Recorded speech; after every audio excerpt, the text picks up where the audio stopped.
நஹ்மதுஹு நுஸல்லி அலா ரசூலிஹில் கரீம் அமாபாத். தயம்முமை பாத்திலாக்கக்கூடிய முறித்துவிடக்கூடிய விடயங்கள். எதுவெல்லாம் வுலுவை முறிக்குமோ அந்த கருமங்கள் அனைத்தும் தயம்முமை முறித்துவிடும். வுலுவுக்கு பதிலாக நாம் தயம்மும் செய்கின்றோம். அதன் காரணமாக எதுவெல்லாம் வுலுவை முறிக்குமோ அவைகள் அனைத்தும் தயம்முமை முறித்துவிடும். மேலும் நீங்கள் ஊரிலே தங்கியிருக்கின்றீர்கள், நீர் இல்லாததின் காரணமாக தயம்மும் செய்தீர்கள் என்று வைத்துக்கொள்ளுங்கள்.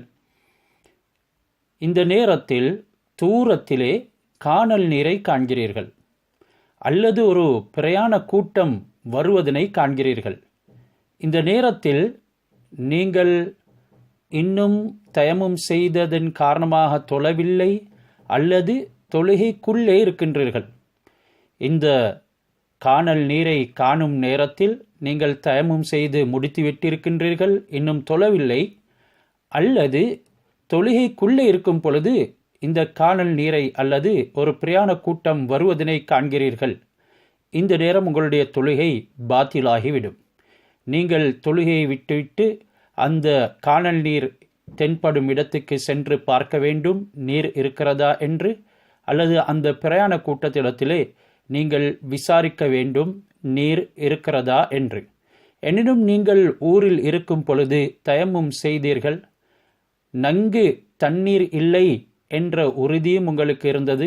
அத்துடனே வரக்கூடிய பிரயாண கூட்டத்தினிடத்திலேயோ அங்கே தென்படக்கூடிய காணல் நீரிடத்திலேயோ நீர் இல்லை என்ற ஒரு உறுதி உங்களுடைய உள்ளத்தில் ஏற்பட்டால் நீங்கள் தொழுகையை பாத்திலாக்கி விடமாட்டீர்கள்.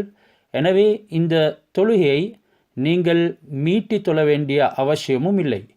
எப்பொழுது அந்த பிரயாண கூட்டத்திடத்திலேயோ அந்த காணல் நீரின் இடத்திலேயோ தண்ணீர் இருக்குமென்ற சந்தேகம் ஏற்பட்டுவிடுமோ நீங்கள் அந்த தொழுகையை மீட்ட வேண்டிய நிலைமை ஏற்பட்டுவிடும். ஏன், சில நேரம் அவர்களிடத்திலே தண்ணீர் இருக்கலாம்.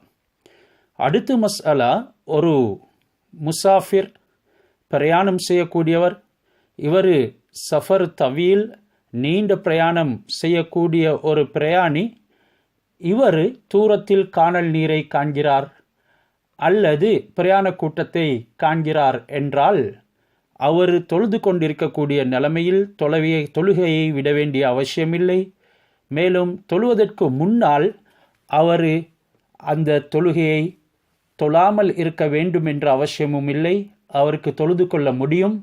என்றாலும் கூட அந்த பிரயாண கூட்டத்தினிடத்திலேயோ அந்த காணல் நீர் தென்பட்ட இடத்திலேயோ நீர் இருக்கிறதா என்பதனை உறுதிப்படுத்திக் கொள்வதற்காக வேண்டி அவர் தொழுகையை துண்டித்து விடுவது சுன்னத் என்ற மஸ்அலாவை இங்கே பேசுகின்றார்கள். மேலும் நீங்கள் நஃபில் தொழுகை தொழுது கொண்டிருக்கின்றீர்கள். உதாரணத்துக்கு ஒரு 10 ரகாத் நஃபில் தொழுவேன் என்று நீயத்தும் வைத்துவிட்டீர்கள். அவ்வாறு 10 ரகாத் நீயத்து வைத்து நஃபில் தொழுவேன் என்ற நீங்கள் தூரத்திலே தண்ணீரை கண்டுவிடுகின்றீர்கள். அதாவது ஏதாவது ஒரு இடத்தில் அல்லது உங்களுடைய வீட்டின் பக்கத்திலேயோ தண்ணீரை நீங்கள் கண்டுவிடுகின்றீர்கள். இந்த நேரம் நீங்கள் ஒரு அளவு ரக்காத்துகளை நீயத்து வைத்ததனால், அதாவது 10 ரக்காத் தொழுவேன் என்று நீயத்து வைத்ததனால் அந்த தொழுகையை உங்களுக்கு பூர்த்தி செய்ய முடியும். அந்த நீரை கண்டதற்காக வேண்டி தொழுகையை துண்டிக்க வேண்டிய அவசியம் இல்லை. அவ்வாறு நீங்கள் ஒரு எண்ணிக்கையை நீயத்து வைக்காமல் நஃபுல் தொழுகையை தொழுவதாக இருந்தால் 2 ரக்காத்களுடனே அந்த தண்ணீரை காண்கும் நேரத்தில் நீங்கள் முடித்து கொள்ள வேண்டும். ஒரு முத்தயம்மிம், தயம்மும் செய்தவருக்கு ஒரே ஒரு ஃபர்லு தான் தொழ முடியும், அல்லது ஒரே ஒரு மந்தூராவான நேர்ச்சை வைத்த ஒரு தொழுகையைத்தான் தொழ முடியும். ஆனால் ஜனாசா தொழுகைகள் மற்றும் நஃபுல் தொழுகைகள் அவர் விரும்பிய அளவு தொழுது கொள்ள முடியும். எனவே தயம்முடைய பாடம் இன்றுடன் முடிவு பெறுகின்றது. அல்லாஹ் சுப்ஹானஹு வ தஆலா இதனுடைய விடயங்களை நல்ல முறையிலே அறிந்து ஈமானுடனும் அமாலுடனும் வாழ்வதற்கு நமக்கு தௌஃபீக் செய்வானாக.